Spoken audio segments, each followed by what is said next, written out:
तनवीर अहमद साहब उन्होंने भी ज्वाइन किया है। तनवीर साहब, किस तरह से देख रहे हैं जिस तरह से फील्डिंग की गई है पाकिस्तान की जानिब से और अब 321 रन का हदफ दिया गया है जनूबी अफ्रीका टीम की जानिब से, क्या कहेंगे आप न्यूजीलैंड की जानिब से? जी बिल्कुल, देखें न्यूजीलैंड ने जो 320 रन की इनिंग खेली है ना, ये बहुत ही एक मतलब इसको आप कह सकते हैं कि बहुत ही कैलकुलेशन के साथ ये जो उन्होंने बैटिंग की है बड़ी जबरदस्त की है, क्योंकि ये विकेट इतना ईजी, बॉल ब्रेक भी हो रहा था, नए बॉल के साथ बॉल सीम भी हो रहा था, इतना आसानी से बैटिंग नहीं हो सकती थी।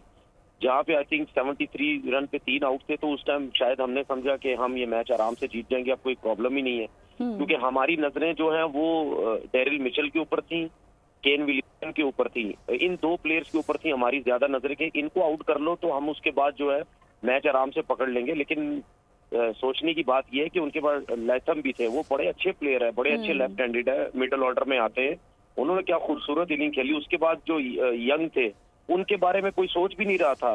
कहने का मकसद ये, यंग ने और जो लैथम ने जो 100 रन की दोनों ने इनिंग खेली है, वो बिल्कुल बहुत ही जबरदस्त कैलकुलेशन के साथ खेली। हालांकि ये ऐसी विकेट थी, यहाँ अगर आप जबरदस्ती अर्ली शॉट्स खेलने जाते तो उनकी टीम जल्दी भी आउट हो सकती थी।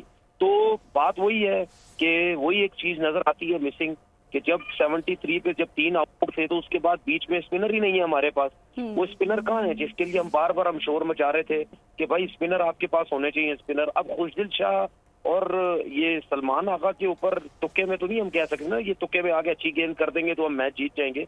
तो इसीलिए मैं बार बार बोलता हूँ हमारी जो वर्किंग है वो नहीं है।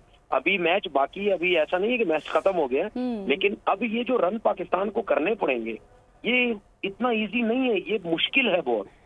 ऊपर से हमें स्टार्ट बहुत अच्छा मिलेगा, बाबर के लिए बहुत जरूरी हो गया है।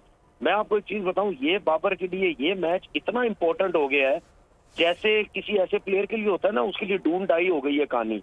बाबर के लिए ये मैच इतना ज्यादा इंपॉर्टेंट हो गया। अगर बाबर इस मैच में रन कर जाता है और पाकिस्तान टीम जीत जाती है तो फिर बाबर की जो क्रिकेट है, बाबर की जो वैल्यू है वो बहुत बढ़ जाएगी। जो उसने पीछे किया था ना, उसकी परफॉर्मेंस कुछ नहीं थी, वो सारी कवर हो जाएंगी।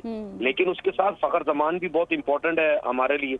अब मुझे नहीं पता कि उसकी इंजरी कैसी है, कि वो बैटिंग करते हुए उसको प्रॉब्लम होगी, कितने सिंगल डबल्स ले सकता है, क्योंकि ये जो पिच है इस टाइम यहाँ पे सिंगल डबल्स बहुत जरूरी है। आपको इतनी आसानी से शॉट्स आपके नहीं लगेंगे। फिर ये जो भी आएगा बैटिंग करने, सबूश बहुत इंपॉर्टेंट है। रिजवान जिसने भी आना है उसने कैलकुलेट करके इनिंग खेलनी है, इकोनॉमी लेके चलनी है, 6-6 रन 7-7 रन 5-5 रन जो इनकी इकोनॉमी इनको मिलती है उस हिसाब से लेके चलना है। ये ऐसी पिच है, यहाँ पे आप विकेट्स इन हैंड रखें बस। आप देखें उन्होंने तकरीबन 40 ओवर के बाद प्रॉपर मारना शुरू किया है, उससे पहले वो बहुत सेंसिबल इनिंग खेली थी। नो डाउट हमारे बॉलर ने, हारिस रऊफ बहुत गंदी बॉलिंग की, उसने तकरीबन 80 रन, उसने 2 आउट तो की 80 रन दे दिए। सलमान अली आगा ने कैच भी ड्रॉप किया। देखिए वो तो जाहिर सी बात है, जब कोई टीम इतने बड़े रन करती है उसमें बॉलिंग भी आपकी बुरी होती है, कैचेस भी आपके ड्रॉप होते हैं। लेकिन मैं बार बार बोलता हूँ इतने रन बनाने की एक ही रीजन है, क्योंकि आपके पास जेन्युइन स्पिनर ही नहीं है। आपके पास एक जेन्युइन स्पिनर है, उसके अलावा आपके पास कोई स्पिनर ही नहीं है। वरना अगर आपके पास जेन्युइन स्पिनर होते तो 73 पे 3 आउट होने के बाद मैं नहीं मानता कि न्यूजीलैंड की टीम इतने बड़े जो है वो टोटल कर पाती अगर आपके पास स्पिनर अच्छे होते तो।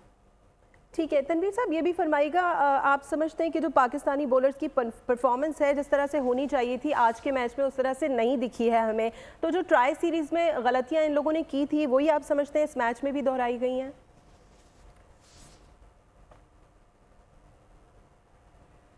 तनवीर साहब, आप हमें सुन सकते हैं? तनवीर साहब फरमाइएगा, पाकिस्तानी बॉलर्स की परफॉर्मेंस जो है वो आज की इंतहाई मायूस कुन हमें दिखाई दी गई है। आप समझते हैं कि जो ट्राई सीरीज में गलतियां की गई थी आज के मैच में भी उनको दोहराया गया है? ट्राई नेशन में जो गलतियां की गई थी, ठीक है ना, उसमें हमारे पास एक ऑप्शन था कि चैंपियन ट्रॉफी में हम लड़के चेंज कर सकते थे, लेकिन नहीं किए। अब वही लड़के हमने चैंपियन ट्रॉफी में भी खिलाने, तो फिर जो ट्राई नेशन में गलतियां हो रही थी वो कैसे ठीक हो सकती हैं? आप इस पाकिस्तान की कंडीशन में आप एक ही सूरत में हारेंगे और एक ही सूरत में जीतेंगे। बॉलिंग की बात कर रहा हूं, अगर आपके स्पिनर परफॉर्म करेंगे तो आप दूसरी टीम को जल्दी आउट कर देंगे या आप डिफेंड कर सकते हैं रन। अगर आप नहीं करेंगे आप रन बनवा देंगे, अगर आप करेंगे तो स्पिनर से ही जीतेंगे। फास्ट बॉलर्स की क्रिकेट इतनी नहीं है यहाँ पे। एक्स्ट्रॉर्डनरी बॉलिंग आपने कर दी नए बॉल से, 1-2 विकेट ले लिए, अगर लास्ट में अच्छे यॉर्कर स्लो वन आपने कर दिए, विकेट्स ले गए तो ले गए, वरना ये टोटल बैटिंग पैराडाइज है यहाँ पे। जिसने जो सेट हो गया उसने रन ही रन करने। आज के मैच में भी देख लें, जैसे हमने 100 किया, सेट हुआ, कोई बिल्कुल नीट एंड क्लीन हमारे बैट्समैन सेट होते हैं, वो ये रन चेस कर सकते हैं। लेकिन न्यूजीलैंड ने हमें 2 दफा हराया हुआ है, उनकी बॉलिंग बड़ी अच्छी है, वो बड़ा चैनल में गेंद करते हैं, टाइट बॉलिंग करते हैं।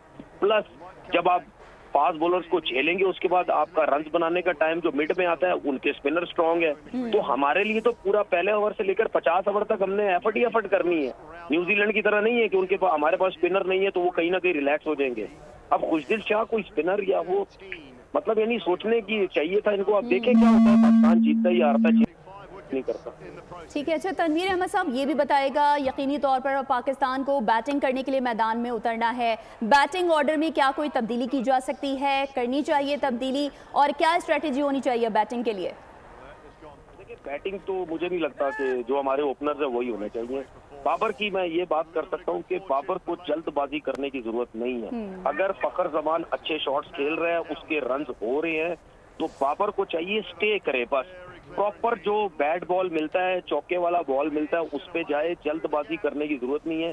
एक चीज दिमाग में वो बिठा ले कि मैंने जो है वो नया बॉल भी किल करना है, मैंने आउट नहीं होना, और सेट होने के बाद मैंने एंड तक जाना है, लंबी नहीं खेलनी है जितनी मैं खेल सकता हूँ। क्योंकि ऐसी पिच पे टेक्निकली जो प्लेयर है वही बहुत अच्छे तरीके से यहाँ पे बैटिंग कर सकता है, ठीक है ना। और बाबर इस टाइम आउट ऑफ फॉर्म है, लेकिन टेक्निकली तो अच्छा प्लेयर है ना, तो वो अगर टच में अच्छा आ जाता है तो उसका स्टे करना या फिर सऊद शकील का स्टे करना, ये फिर उसके बाद रिजवान या जो है मतलब इनके स्टे करना बहुत जरूरी है। बिल्कुल जरूरी है। सब्सक्राइब करें और बेल दबाएं ताकि कोई खबर रह न जाए।